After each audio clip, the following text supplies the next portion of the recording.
how you root against Mike? Yo. But it's a lot. It's man, you'd be amazed how many people root against him. You know what I mean? Like, and then a lot of times when somebody win as much as he has, a lot of people just want to see somebody else. You know what I mean? See somebody else win it. Cause my whole thing now, like when I look at the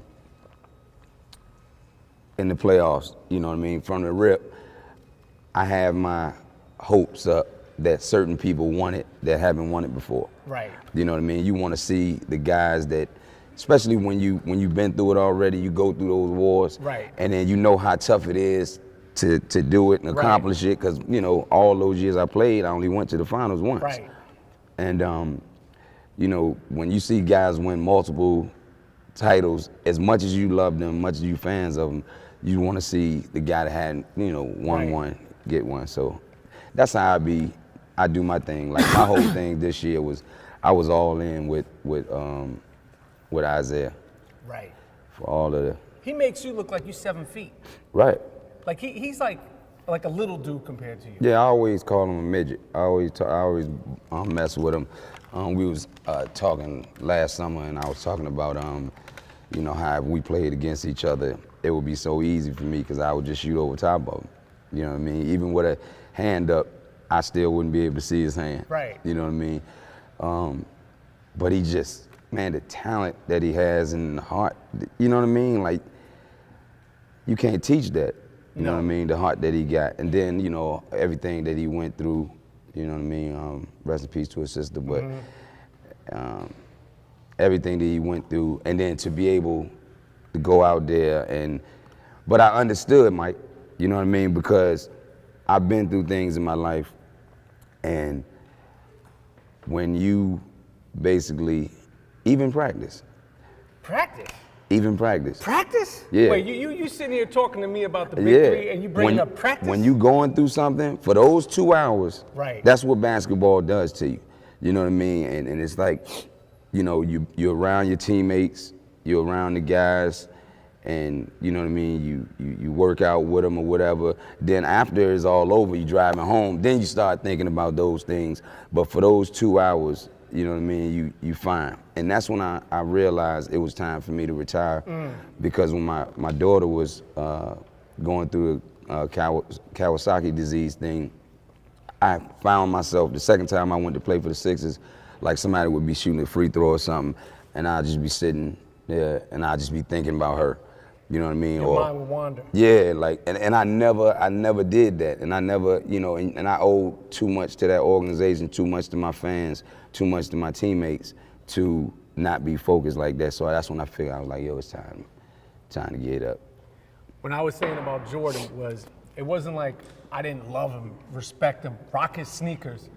But for me, like, you know, in this day and age, everything with Twitter and Instagram is you hating, why you hating and all that. Like, yo, you can't love a team without hating another team. It's like as a New York Yankee fan. Right. I know why the Red Sox fans hate us. Right.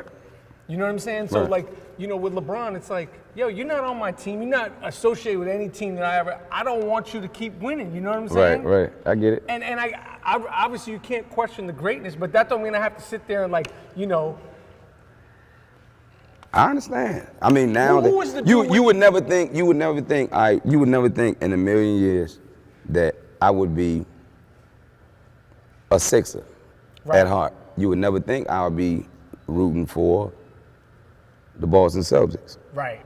But I'm rooting for Isaiah. Right. You know what I mean? So it all comes together. It's, you know, it is what it is. Like, and I don't have the animosity that I had for those. I had time to heal. Right. You know what I mean? Being retired this long, it's like, you know what, man?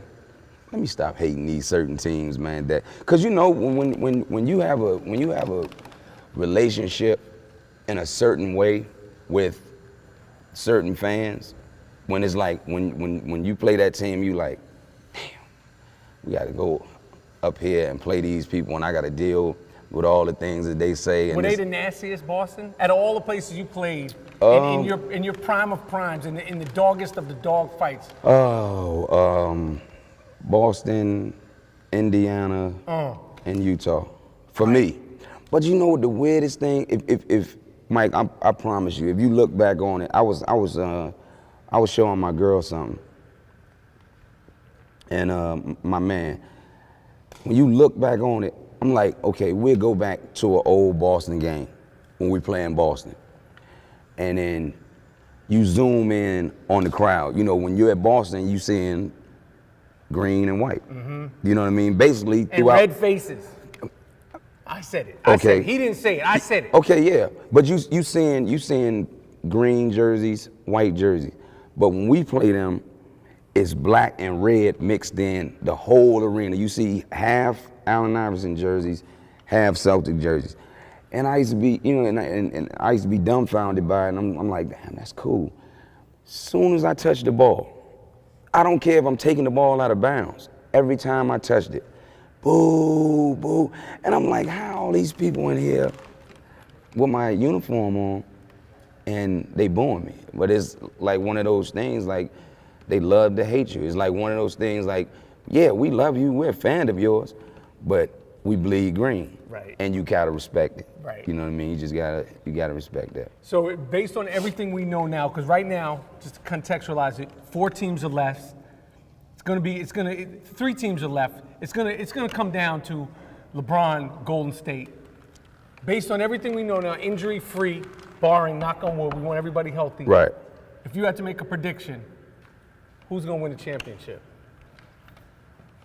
Just prediction.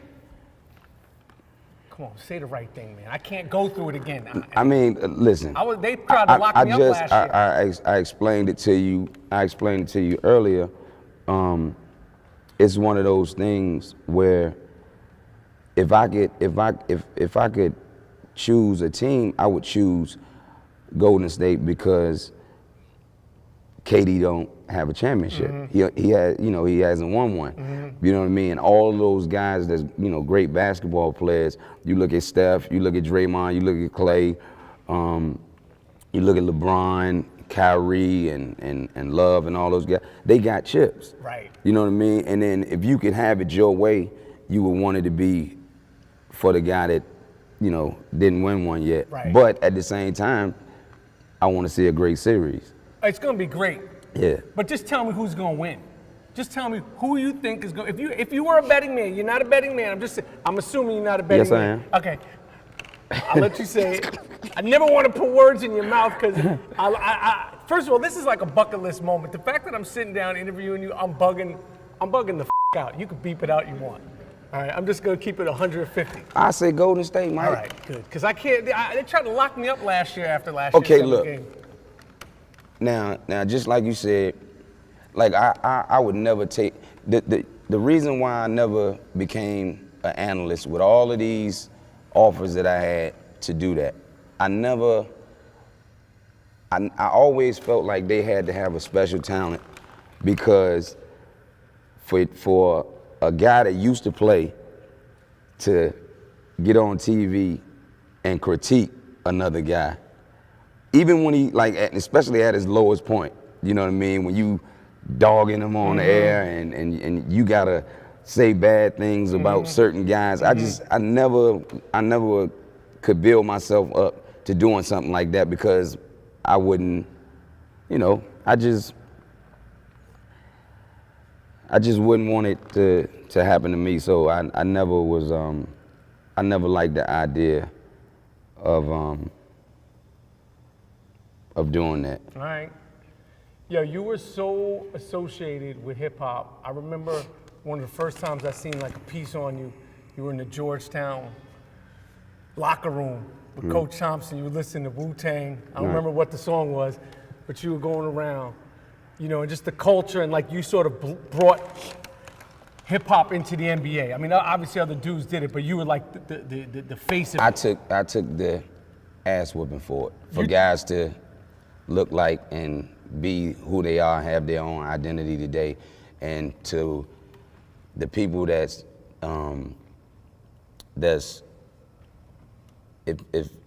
to the people that is not their cup of tea, they now accept it, right? Because they have no choice, right? You know what I mean? Like when there was no problem when I was dressing and looking the way I looked when I was playing, at first, right? But then when was sweet. When guys started, the younger dudes that looked up to me started doing it, it was like, oh, now it's a problem. You know what I mean? We can have one bad apple. We can have the Dennis Rodman dressing the way he dressed, and that's cool. You look at it like Dennis is Dennis. You look at it like Allen is Allen. But now there's a whole bunch of these guys starting to look like Allen. So I think, that's where it came in, and I took the whipping for it. But it's bittersweet. It feels good now. The fact now you look on TV, and it's normal to see a guy with a bunch of tattoos. It's normal to see Kawhi Leonard with cornrows and stuff like that. So I feel good about that part of it. Forget the tattoos and the cornrows. You made it acceptable for dudes to show up to a basketball game with shirtless blazers. All right? Dudes are coming in with sleeveless blazers to play. I mean, no one's saying anything. No, I feel, and see, Mike, that's some real. I feel disrespected in this way, and not to where it's disrespected to where I have an attitude or anything like that, because I don't care. You know what I mean? I'm long gone from the game, but when I look at the guys coming in, and more power to them and all that, you know what I mean? You can say more power to them, but it's like, are we doing like, is it a Lucky Charms box or an NBA I felt like some of these outfits, once the commissioner or whoever that matters seen one outfit, like some of these mini outfits, they would say, oh, okay, we got to implicate another dress code. You know what I mean? But I'm watching with these dudes, I was like, I want never this bad right here. Every day is Halloween for some of these dudes. Man. Like, it's like, I want to be Pat Benatar today. And I don't want to sound like, when people was talking about, when everybody was talking about the crossover thing with Hardaway, and everybody was like, oh, man, Hardaway acting like the grumpy old man and this, that, and the third. Right. You know what I mean? And I was like, man, the man's just expressing that what he, as far as him saying mine was illegal, and I was carrying, that's when I took offense to it and like, all right, well, I carried my crossover all the way into the Hall of Fame. Right. That's when it bothered me. But I don't want to be the guys, with these guys the way they dress now, and I don't want to be sitting here like I'm the grumpy old man. I'll be that guy, all right? Because everybody, no one wants to say it, but everybody's saying it. All right, because absolutely. Listen, you can't come in there dressed up like you're on a yacht in Saint-Tropez when you come into Game 4 of the NBA Finals.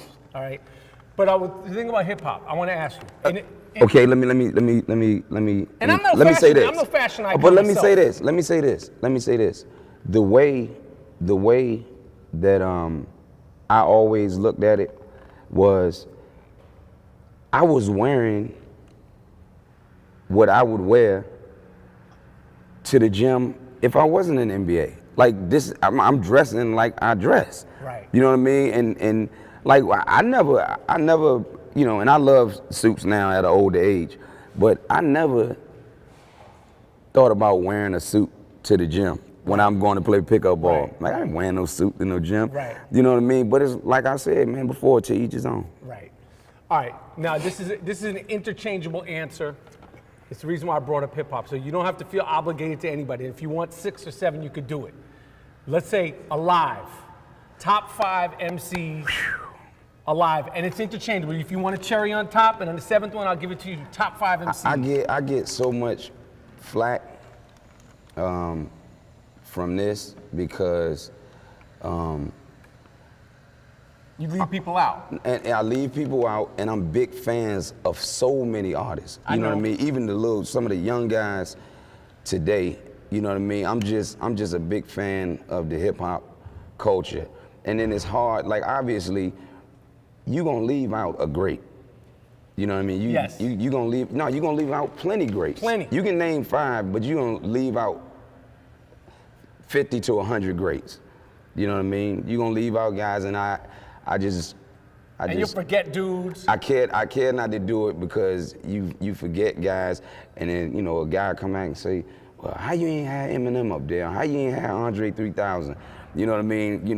But you just naming guys off the top, and you forget certain guys and just get out of hand. All right, since there's no more groups in hip hop, barely any more groups, 5 of your favorite groups in no particular order of hip hop groups. Now that way, no particular order. No particular order. 5 of your favorite groups today on a Wednesday. Run DMC. All right. Beastie Boys. Okay. Locks. Okay. I'll take one. EPMD. Wu-Tang, EPMD. Tribe. I know you can keep going. You can say Outkast. You can keep on going. It can go on and on. With the Dungeon Family, you can go on and on. You know what I mean? Like you can't win that. You can't win it. The Fugees, you just can't win it. All right, that's a good list. Yeah. That's a good list. All right. Are you an Atlanta Falcons fan? No. Who's your football team? Because in high school, you apparently is good at football or better at football than you were in basketball. Yeah. You still love football? Still loving more than basketball. For real? Yeah. So who's your team in football? I'm a Cowboy. Oh my goodness, Craig. I didn't see. I said I wanted to interview this dude. I'm a Giants fan. My best friend is a Giants fan. But see, with me, like the Philly people got pissed off at me because obviously I'm a Cowboy. But what they gotta understand is, I was from Virginia before I got to Philly. I was drafted by the Sixers, and my mom made me a Cowboy fan. Like she used to make me watch the Cowboys when I was like 5 years old, all the way up to the age that I'm, obviously a fanatic now. But my mom made me a Cowboy, and the people in Philadelphia, they had to realize that, that was the case. You know what I mean? I'm not from Philadelphia. Now, do I love the organization? Do I love a lot of the players? I'm right there with them all the time. I watch them go through their ups, their downs. I root for them. You know what I mean? Even though we're in the same division. But it is what it is, man. I feel like any person got a right to be a fan of who they want to be a fan of. I hear you. All right. So that was rough, though. The Cowboys had a good all good Eagle thing. fans, all Eagle fans, not Sixer fans. Right. You dig what I'm saying? Yeah. Like all of them are not Sixer fans. But just to backtrack for last year with the Cowboys, I mean things were real sweet, and you met the Giants twice, and we put it on you real nice, real proper. Y'all didn't put it on us. Twice. No, the L's the L. Yeah, but you saying put it on us. No, it wasn't ass kicking. You beat us. And one thing. We interrupted See, greatness. one thing about playing the Giants. Yeah. There's one thing about playing the Giants. You can play those guys tough the whole game. It can come down to be a low-scoring game with the Giants. But one thing for sure, two things for certain. You have to expect number 13 to take the lid off the defense at least one time during the game. It just so happened with us, it's always at the wrong time. That's right. It's not in the beginning of the game. It's, you know what I mean, a 2, 3, 4-point game, and then it's a minute or some change or something like that on the clock. Then he goes 60, 70 yards or something like that. It's just a guy like that, you can contain him all game long, and you can have a good game against him, a good game plan, but at some point, something's gonna happen explosive. Now, Ezekiel Elliott, when he showed up to the NFL draft with the midriff out, did you expect him to be as good as he did? Because I was like, yo, I don't know what kind of party you think this is, but this is the NFL draft, my man. I don't know where you think we're going. This isn't Malibu, it's the NFL draft. You got your stomach out. I don't know what you're trying to do. He surpassed expectations. You gotta ask him, girls might like it. Yeah, but I mean, And girls might like it. girls like me and look at me. Look at me. I'm not showing my midriff. That's all right. But when you do, they like you even more. All right, the big three. The big three. Game 4, week 4, you're in Philly, Dr. J. What does Dr. J mean to you? What does Dr. J mean to the city of Philadelphia? Everything, man. Everything. You know it was the best part of being a Sixer and being and having a relationship that I have with the Philadelphia fans is because they had it with so many greats before. Obviously, Dr. J. I had a relationship with Barkley and Bobby Jones and Andrew Toney, Moses Malone. I mean, and the list goes, Mo Cheeks, the list goes on and on. And for it to be a debate whether rather I have the better relationship with the Philly fans than any of them is special to me. It says a lot to me about how the Philly people treat me and the relationship that we have. I honestly, in my heart of hearts, think that the only relationship that might come close to the relationship I have with the Philly fans is Mike in Chicago. You know what I mean? And Doc has been he's always been supportive of me. He's always been there for me, for whatever, even if it's just a conversation about something that I might be going through personally off the basketball court. He's been there, you know what I mean? And he's been a great inspiration for me, obviously. And you know, I want to be a part of that legacy of the great Philly athletes, like it stands right now. Do you ever get over your fandom of somebody like Doc? I mean, you've known him for years. You know, you're in the whole, like, do you ever, but is there always a party that's like, that's Doc? Nah, it never gets old because you look up to him so much. Now with Doc, you have a sense of admiring him so much more because the ones that admired him before him. You know what I mean? When you look at him being, after him, I'm sorry. When you look at the way he is and then the evolution of Black Jesus, you know what I mean? And see how Mike came into his own. And for me to know that Mike looked up to a guy like that, and I look up to Mike, that makes it more special for me because my hero looked up to him. Right. So I think that's dope to me. So he'll always look like a superhero to me. Right. You know what I mean? Just like Mike, you know what I mean? It never gets old when I see Mike. It's still the same thing like I said in the Hall of Fame speech. Like when I see him, it look like he's glowing, like Charlie Murphy was saying about the Rick James thing. You know what I mean? And it's always gonna be like that, you know, with me because he was the guy that made me want to play the game, and I wanted to be like. Okay. The Big Three, one of the things that people are excited about, I'm excited about, is they are allowing hand checking in this league. When you were in the league, hand checking, you know, you couldn't, they were still able to hand check. Now guys can run freely. What is hand checking? And if you played in a hand checking free era, completely hand checking free era, how much more of an impact do you think you could have on the game offensively? With no hand checking? With absolutely no hand checking throughout your whole career. I think it would have been worse on defenders, obviously. I think I remember my rookie year when they had hand checking, and Derek Harper could guide me all over the court because in a basketball game, 9 times out of 10, the person that's guarding me is always stronger than me. Right. You know what I mean? So, you know, everybody would love to be able to do that. You know what I mean? But I just feel like a lot of things change once I evolved. Once I became the 6 foot, 165-pound guy that the league's never seen before come in and dominate scoring the ball like that, then slowly but surely a lot of things change. You know, when I was in college, I used to always tell my teammates, like, man, once I get to the league, nobody's gonna be able to stop me. They can't run boxing ones on me. They can't run boxing ones. They can't run zones. Right. You know what I mean? They can't do that. 2-3s and stuff like that. And for a while it went on, and you figure out, okay, well, this guy can't be stopped in a one-on-one league.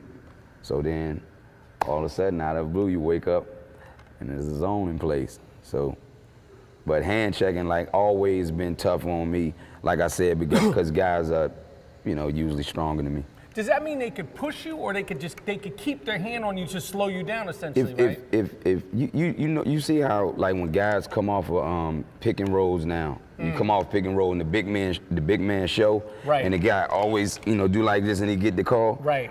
It's basically just like that, but you can do it at any time. You can have that contact at any time, especially if they let you. Well, hand checking, you only could use one hand, right? You're asking me. What do I know? No, but yeah, I don't think you could put 2 hands. One hand, right? Yeah, you only could use. Obviously, which would be a foul. This would be a block. But like hand checking, it was actually somebody could grab you by your ribs and then just guide you anywhere they want you to go. If you want to go this way, then they can just hold you and stop you from going that way.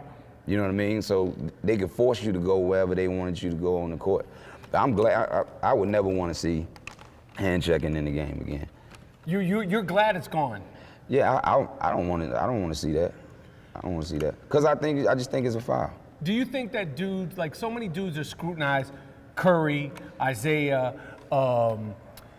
Curry being the biggest. Like last year when he had the unanimous MVP, you know, it was like this great thing, this sort of unprecedented thing, and the whole storyline throughout the playoffs was, you know, just bashing Curry, bashing that team. Do you think it's unfair that players like Steph Curry, and it's really the point guards, they're able to run free and then get scrutinized like, well, in our era, they wouldn't have been able to do this. Last year, there was like, well, compare them to this team, compare them to that team. You cannot do that.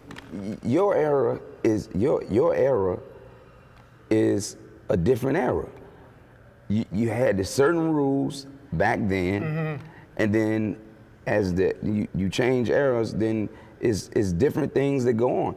We never thought you would have guys like LeBron, 6'8", faster than everybody on the court, stronger than everybody on the court, handle the ball. We never had big guys bringing the ball up the court that big, right. 6'8" guys bringing the ball down the court and crossing people over and doing stuff like that. The game is evolving, it's getting better.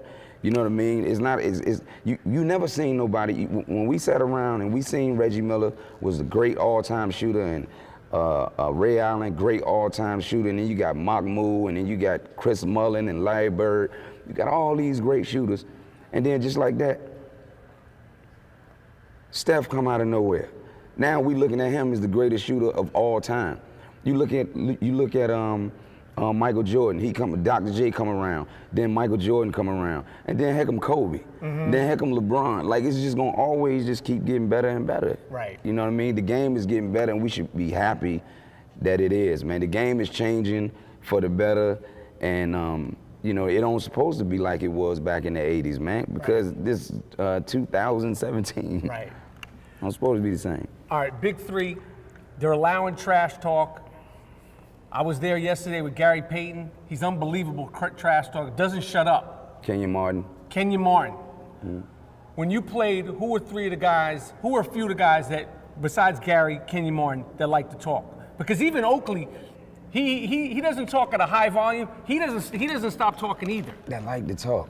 Who are the dudes that would talk the most to you? Because you didn't seem like you talked a lot. I didn't. Unless somebody started to bother me.